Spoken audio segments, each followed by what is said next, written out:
NC소프트는 한때 한국 게임 시장의 절대적인 제왕이었으며 수십 년간 국가 디지털 엔터테인먼트 산업의 진화와 자존심 그 자체를 상징했습니다. 역사적인 전성기 시절 이 회사는 시가총액이 10조 원이라는 경이로운 기록을 세웠고 주가는 주당 100만 원을 훌쩍 넘어섰습니다.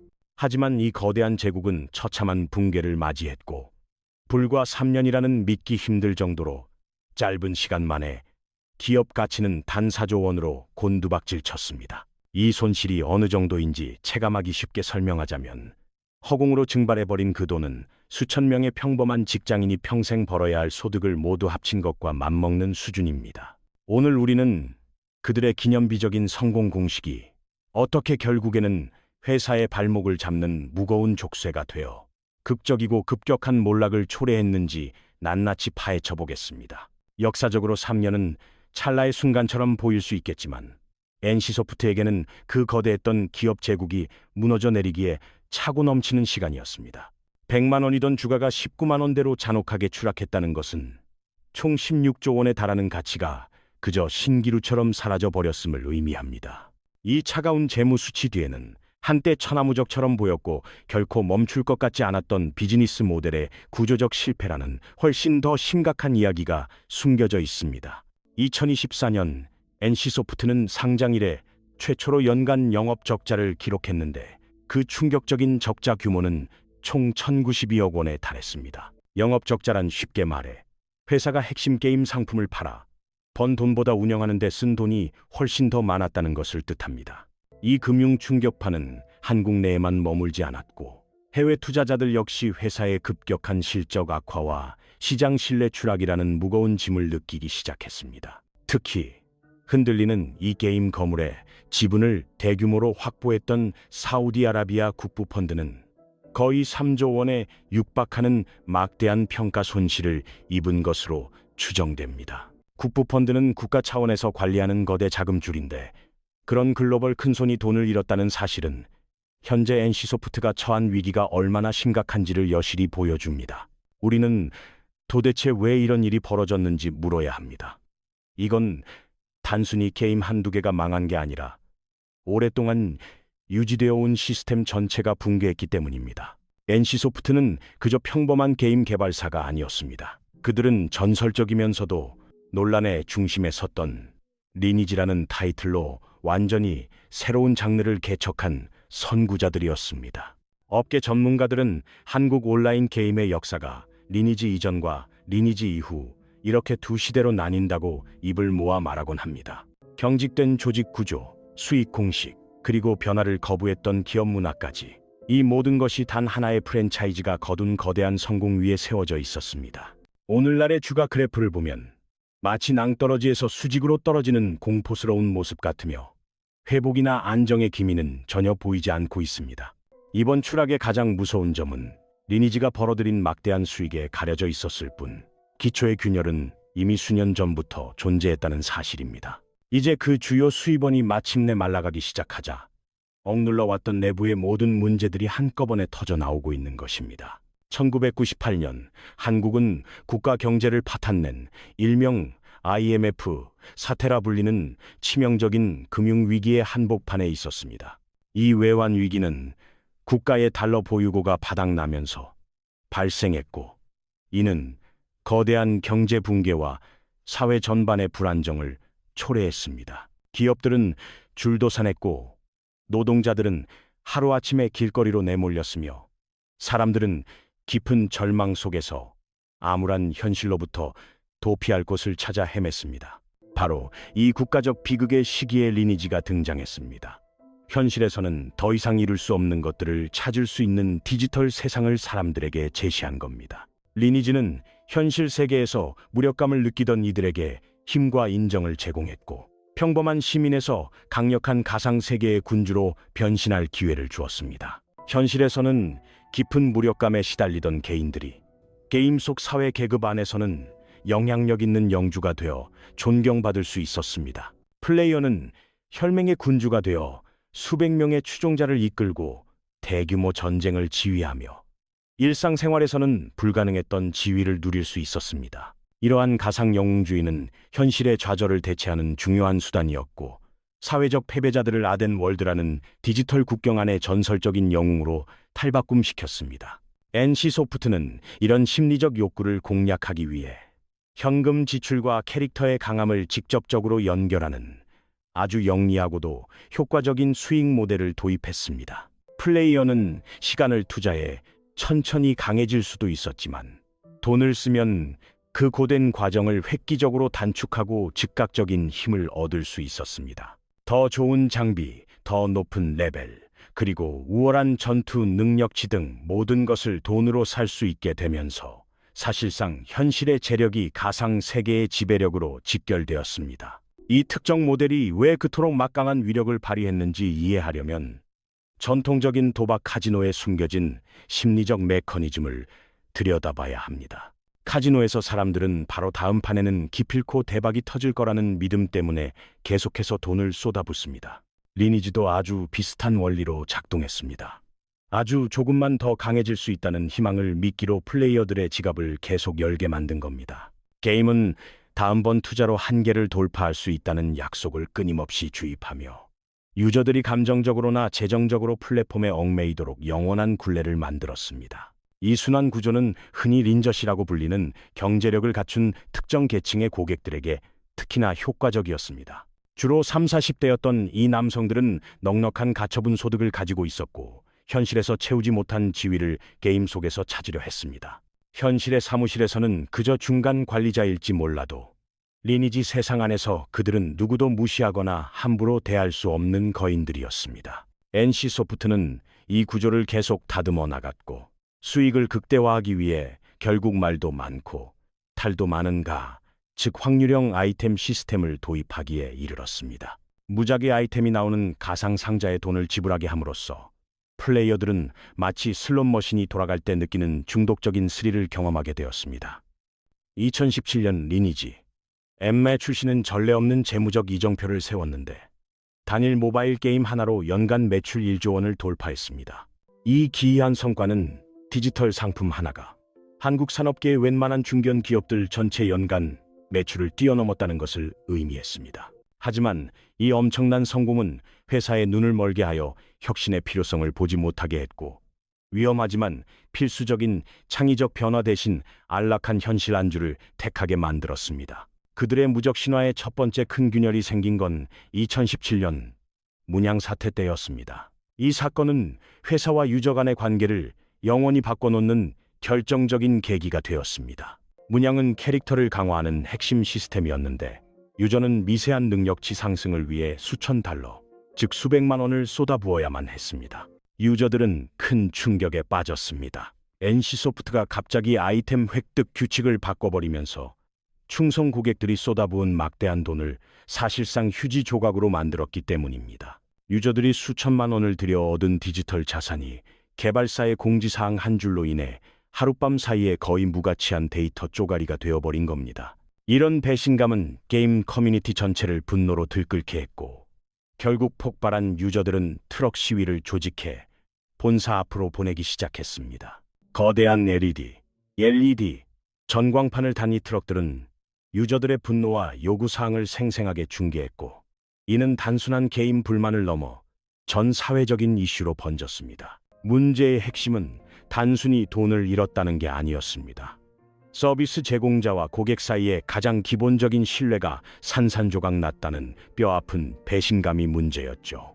유저들의 분노를 이해하려면 카지노를 상상해보세요. 도박꾼들이 게임을 하는 건 적어도 주최 측이 정한 규칙만큼은 공정하고 일관될 거라 믿기 때문입니다. 이길 확률이 낮다는 건 받아들일 수 있습니다. 하지만 게임 도중에 딜러가 마음대로 카드덱을 바꾸거나 승률을 조작하지 않을 거라는 믿음이 있을 때만 가능한 얘기죠. 이미 돈을 지불한 뒤에 문양 시스템의 규칙을 바꿔버린 NC소프트는 판돈이 걸린 상태에서 카드를 바꿔치기 하는 사기 딜러와 다를 바 없었습니다. 남은 신뢰마저 짓밟아버린 셈이죠. 이건 단순한 사업적 실수가 아니었습니다. 회사의 도덕적 권위가 완전히 무너졌음을 알리는 신뢰의 파산 선고나 마찬가지였습니다. 당시 개돼지, 해방, 전쟁이라는 말이 유행처럼 번졌습니다. 회사가 자신들을 어떻게 보는지 깨달은 유저들의 자조적인 슬로건이었죠. 유저들은 스스로를 개돼지라고 불렀습니다.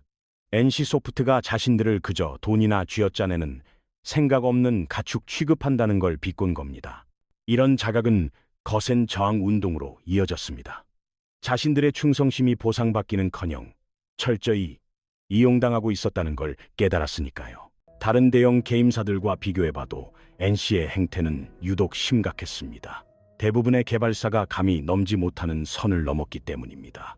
과금 논란이야 흔하지만 이미 구매한 아이템의 가치를 소급해서 떨어뜨린 건 전례를 찾기 힘든 용서받지 못할 소비자 권리 침해였습니다. 이 사건의 여파는 린저씨들의 가슴에 씻을 수 없는 상처를 남겼습니다. 회사가 아무리 사과해도 절대 아물지 않을 깊고 영원한 균열이 생긴 겁니다. 이 균열이 터지기 전까지만 해도 NC소프트는 천문학적인 수익을 올리며 그야말로 황금기를 누렸습니다. 리니지의 애매해 기록적인 성공 이후인 2017년부터 2020년 사이 회사의 연간 영업이익은 5천억 원에서 7천억 원을 오갔습니다. 영업이익은 회사의 핵심 사업으로 번 순수익을 뜻하는데 한국에서 이 정도의 막대한 수익을 꾸준히 내는 기업은 손에 꼽을 정도입니다. 이 막대한 자금을 바탕으로 NC는 덩치를 키웠습니다. 2017년 3,000명 수준이던 직원이 2022년에는 5,000명 가까이 불어났죠. 판교에 의리의리한 최첨단 사옥을 올렸고 프로야구단 NC 다이노스까지 창단하며 스포츠계에도 진출했습니다. 야구단 운영은 원래 삼성이나 롯데 같은 대기업 재벌들의 전유물이었습니다. NC가 명실상부한 대기업 반열에 올랐음을 보여주는 상징이었죠.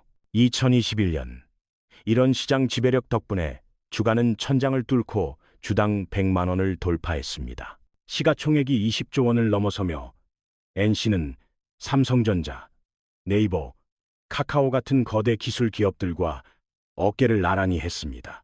창업자 김택진 대표는 맨주먹으로 게임 제국을 일군 전설적인 사업가이자 비전의 아이콘으로 추앙받았습니다. 그의 말 한마디가 시장을 움직였고 NC소프트는 수많은 개발자가 꿈꾸는 업계 최고의 직장이 되었습니다. 하지만 겉보기에 화려하고 거대해진 덩치 뒤엔 회사의 핵심인 창의성과 개발 철학이 썩어 들어가고 있었습니다.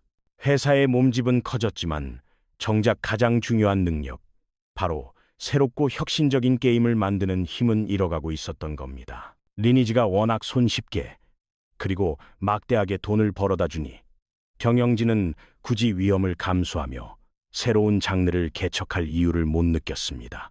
리니지 공식이 보장하는 확실한 수익에 비하면 새로운 시장이나 게임 방식에 도전하는 건 위험한 도박으로 보였겠죠. 결국 회사의 수익 구조는 위험할 정도로 기형적이 되었습니다. 오직 하나의 IP와 늙어가는 유저층에만 전적으로 의존하게 된 겁니다. 거대한 기업 제국이 되었지만 정작 그 화려한 사옥을 세워준 성공에 갇혀 창의적인 영혼은 시들어 버렸습니다. 2024년 게임 업계는 NC소프트와 무섭게 떠오르는 경쟁자 시프트업 사이의 놀라운 대조를 목격하게 됩니다. 스텔라 블레이드와 승리의 여신 니케로 글로벌 히트를 친 시프트업은 한국 개발사가 세계 시장에서 성공하는 새로운 길을 보여줬습니다. 수치를 보면 충격적입니다. 전성기 NC소프트 직원이 5,000명이었는데 시프트업은 고작 320명의 정예 멤버로 운영됐으니까요. 인원은 15분의 1 수준인데도 비대해진 공룡 기업보다 훨씬 압도적인 효율과 이익률을 달성해낸 겁니다. 2024년 두 회사의 성적표 차이는 한국 투자계와 게임 업계 전체에 큰 충격을 줬습니다. 터줏대감인 NC소프트가 수천억 원대의 역사적인 적자를 기록할 때 훨씬 작은 시프트업은 무려 60%의 영업이익률을 달성했거든요. 영업이익률 60%라는 건 정말 말도 안 되는 수치입니다. 100원을 벌면 60원이 고스란히 남는 장사를 했다는 뜻이니까요. 300명의 소수정예가 5,000명의 대군을 압도한 이 상황은 조직 효율성의 극명한 차이를 보여줍니다. 시프트업은 한정된 자원을 몽땅 털어 고품질의 혁신적인 게임을 만드는 데 집중했고 그게 국내외에서 다 통한 겁니다. 반면 NC소프트는 스스로 만든 거대한 덩치에 짓눌려 버렸습니다. 야구단 운영비에 그 넓은 사옥 유지비까지. 직원 5천 명의 월급을 주고 명문 구단을 운영하려면 회사가 무너지지 않기 위해 매달 벌어야 하는 돈이 어마어마합니다. 이런 고정비용 구조 때문에 전략적인 선택지가 확 줄어들었죠. 당장 돈이 급하니 장기적인 혁신보다는 당장의 매출을 쫓을 수밖에 없었던 겁니다. 매달 나가는 막대한 돈을 메우려다 보니 경영진은 진짜 새로운 아이디어보다는 이미 검증된 리니지 공식에 매달릴 수밖에 없었을 겁니다. 결국 안전을 추구하다 보니 정작 생존에 필요한 혁신은 가로막히는 구조적인 덫에 걸려버린 셈입니다. 안전한 선택만 반복하고 게이머들의 변화하는 입맛을 무시한 결과 주수익원의 침체와 몰락은 결국 피할 수 없는 일이 되었습니다. 이런 암울한 현실 앞에서 NC소프트는 결국 2024년 대대적인 구조조정이라는 칼을 빼들었습니다. 전 부서에 걸쳐 대규모 해고와 조직 축소가 단행된 것입니다. 500명이 넘는 직원들이 희망퇴직을 신청했고 회사는 임원 자리의 20%를 없애는 극단적인 조치까지 취했습니다. 불과 2년이라는 짧은 기간 동안 전체 인력의 40% 가까이가 잘려나갔고 5천 명이던 직원은 3천 명 수준으로 뚝 떨어졌습니다. 하지만 업계 전문가들은 경고했습니다. 기업 문화와 상품 전략이 근본적으로 바뀌지 않는다면 해고로 비용을 줄이는 건 그저 임시방편일 뿐이라고 말이죠. 글로벌 시장에서의 한 방이 절실했던 NC소프트는 흔히 TLTL이라 불리는 거대 프로젝트스론 N리버티의 회사의 모든 미래를 걸었습니다. TL의 목표는 기존의 리니지 스타일을 깨부수고 세계 무대에서도 통할 수 있는 게임을 만드는 것이었습니다. 이 게임 개발에만 수천억 원이 쏟아부어졌고 이는 회사 역사상 가장 비싸고 야심찬 프로젝트가 되었습니다. 2024년 10월 드디어 글로벌 시장에 출시된 스론앤 리버티는 스팀 같은 주요 플랫폼에서 초반 꽤 긍정적인 신호를 보였습니다. 출시 첫날 세계 최대 PC 게임 플랫폼에서 동시 접속자 수가 32만 6천 명을 돌파하기도 했으니까요. 개발비만 수천억 원이 들어간 이 기념비적인 프로젝트는 늙어가는 회사의 브랜드를 되살리기 위한 처절하고도 마지막인 시도였습니다. NC소프트는 전통적인 리니지 공식을 버리고 서구권 게이머들의 취향을 저격해 글로벌 시장을 사로잡겠다는 계획이었습니다. 스팀에서 동시 접속자 30만 명을 넘기며 화려하게 출발했지만 스론앤 리버티의 기세는 순식간에 물거품처럼 사라져버렸습니다. 불과 몇 달 만에 활성 플레이어 수는 3만 명으로 곤두박질 쳤습니다. 초기 유저의 거의 90%가 게임을 떠나버린 셈입니다. 서구권 게이머들은 특히 게임의 과도한 과금 구조와 캐릭터 성장을 위해 끝없이 반복해야 하는 숙제 같은 플레이에 대해 맹비난을 쏟아냈습니다. 문화적 충돌은 명백했습니다. NC소프트가 한국에서 대성공을 거뒀던 핵심인 페이투윈, 즉 돈을 써야 이기는 방식을 서구 유저들은 철저히 거부했기 때문입니다.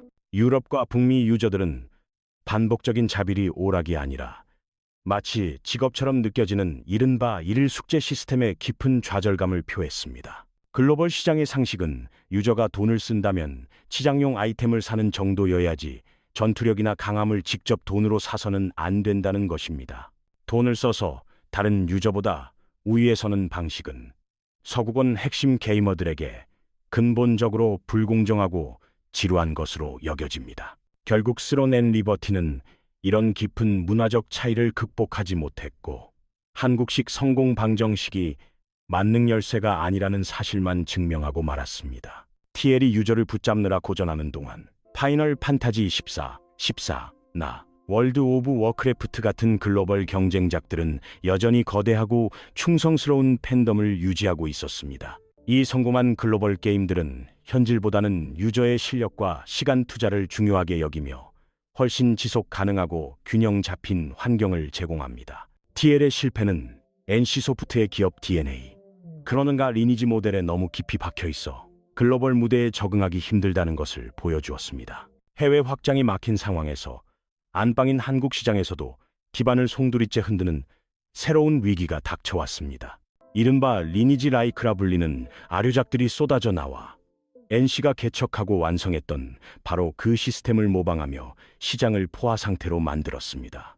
리니지 라이크란 혈맹, 대규모 공성전, 길드 전쟁 등 리니지의 핵심 메커니즘을 그대로 베낀 게임들을 말합니다.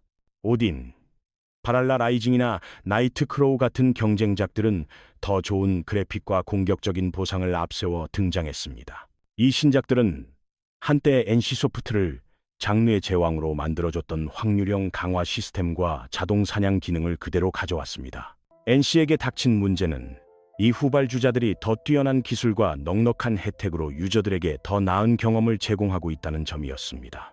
장르의 원조가 자신들이 가르친 제자들에게 추월당하는 꼴이 된 겁니다. 제자들은 똑같은 공식을 더 깔끔하고 현대적으로 다듬어 내놓았으니까요. 지금 NC소프트가 처한 상황은 독점하던 원조 맛집 옆에 더 깨끗하고 싼 경쟁 식당들이 들어선 것과 놀랍도록 비슷합니다. 원조라는 간판 외에 특별한 장점이 없다 보니 회사는 가장 충성스러운 고객인 늙어가는 린저씨들마저 붙잡기 힘들어졌습니다. 이 핵심 유저들은 고인물 같은 오래된 서버에 남느니 새로운 게임에서 새 출발을 하는 쪽으로 이동하기 시작했습니다. NC의 대응은 미지근했습니다. 리니지 W 같은 변형작만 내놓았지만 유저들이 낡은 프랜차이즈의 핵심 구조에 느끼는 근본적인 피로감을 씻어내기엔 역부족이었습니다.